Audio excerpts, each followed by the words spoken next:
శ్రీ గురుభ్యో నమ శ్రీమాత్రే నమ ప్రేక్షకులందరికీ నమస్కారం. చాలామందికి శత్రువులు ఎక్కువగా ఉంటారు. అంటే బాహ్యంగా శత్రువులు కానీ, అంతర్గతంగా శత్రువులు కానీ. చాలామంది అనుకుంటారు అంతర్గతంగా మనలో శత్రువులు ఎవరుంటారు అని. అరిషడ్వర్గాలే మనకి శత్రువులు. ఆ అరిషడ్వర్గాలు ఏమిటి? కామ, క్రోధ, లోభ, మోహ, మదమాశ్చర్యాలు మనకి శత్రువులు. వీటిల్లో ఏవి మనలో ఉన్నా కూడా మనం చాలా చాలా బాధపడతాం. ఒక శత్రువు వల్లే కదా బాధపడేది. అనారోగ్యం కూడా శత్రువే. మరి బాహ్యపరమైన శత్రువులు. బాహ్యపరమైన శత్రువులంటే మన ద్వారా కూడా, మన నోటి ద్వారా అవ్వచ్చు, మనలో ఉన్న ఈ అరిషడ్వర్గాల ద్వారా ఏర్పడొచ్చు. అలాగే మన ఎదుగుదలని చూసి ఓర్వలేని వాళ్ళు కూడా శత్రువులుగా మారుతారు. అలాగే ఎన్నో రకాలుగా పూర్వజన్మ యొక్క పాపపుణ్యాల వల్ల కూడా శత్రువులు ఏర్పడతారు. ఇంట్లో మనకు పుట్టిన పిల్లలే మనకు శత్రువులుగా ఉంటారు. ఇంట్లో ఉంటారు, వాళ్ళు చెప్పింది ఒక్కటి వినరు. వాళ్ళు ఏది చేయాలో అది చేస్తారు. అన్యాయంగా, అధర్మంగా వెళ్తూ ఉంటారు. తల్లిదండ్రుల్ని అవమానిస్తూ ఉంటారు. వీళ్ళందరూ కూడా శత్రువులే. మన మనకు పుట్టే బిడ్డలు దాదాపుగా శత్రువులే, మనకి పూర్వజన్మలో శత్రువులుగా పుట్టి మనల్ని హింసిస్తూ ఉంటారు.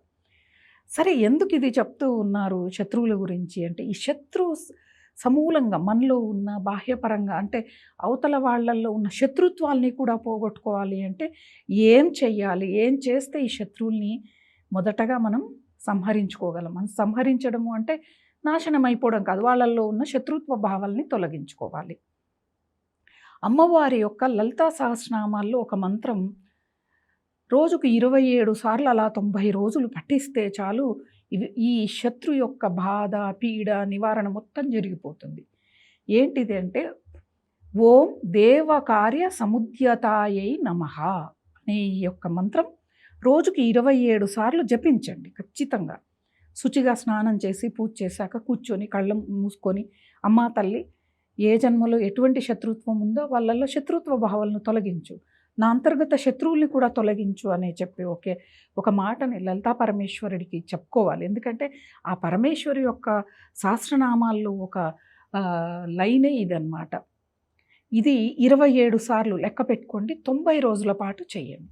27 సార్లు చేశాక నోటికి వస్తుంది, 27 సార్లే కదా అని ఆపక్కర్లేదు. ఎంత జపిస్తే అంత మంచిది ఏదైనా కానీ. ఇది ఒక రకమైన పరిష్కారం. అయితే ఇంకొక పరిష్కారం ఏంటిది అంటే ఆదిత్య హృదయం. మనకి విశ్వామిత్రుల వారు శ్రీరామచంద్రుడికి రావణుడితో యుద్ధం చేసి శ్రీరామచంద్రుడికి దిక్కు తోచట్లేదు. అసురుడు బలంగా ఉన్నాడనమాట. ఏం చేయాలో అర్థం కావట్లేదు, ఎలా సంహరించాలి, బాగా యుద్ధభూమిలో ఉన్నాడు. అప్పుడు ఆయన వచ్చి ఈ యొక్క ఆదిత్య హృదయాన్ని చెప్పి రోజూ దీన్ని చదవమని చెప్తే అప్పుడు ఆయనకి ఆ రావణ్ణి సంహారం సులభం అయిపోయిందనమాట. ఇటువంటి ఆదిత్య హృదయాన్ని ప్రతిరోజు ఉదయం పూటే, సాయంత్రం ఆదిత్య హృదయం సూర్యుడికి సంబంధించింది.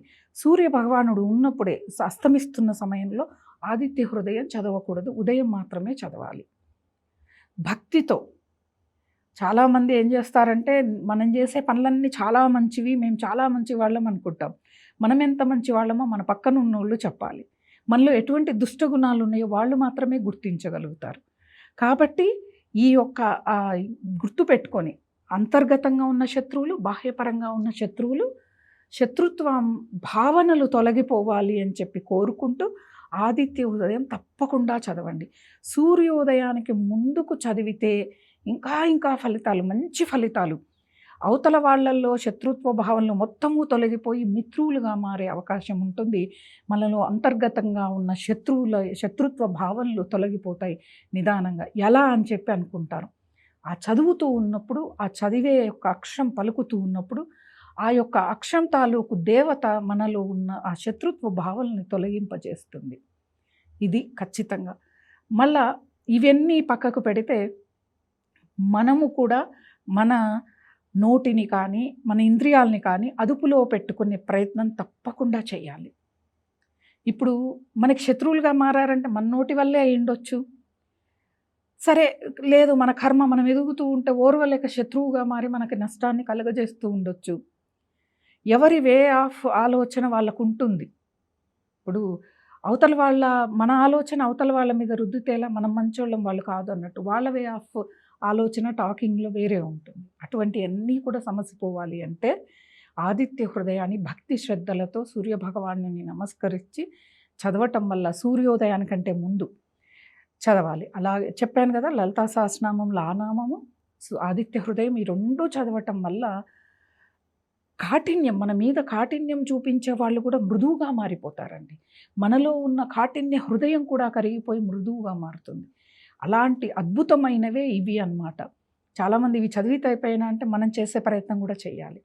శత్రువు మన వైపుకు రావటానికి మన ప్రయత్నం కూడా చేస్తూ చదివితే భగవంతుణ్ణి శరణాగతి వేడితే దానికి మించినది ఇంకోటి లేదండి. కాబట్టి మీరు ఇవి అనుసరిస్తారని, మనలో అంతర్గతంగా బాహ్యపరంగా ఉన్న శత్రువులను నిర్మూలించుకుంటారని కోరుకుంటూ స్వస్తి.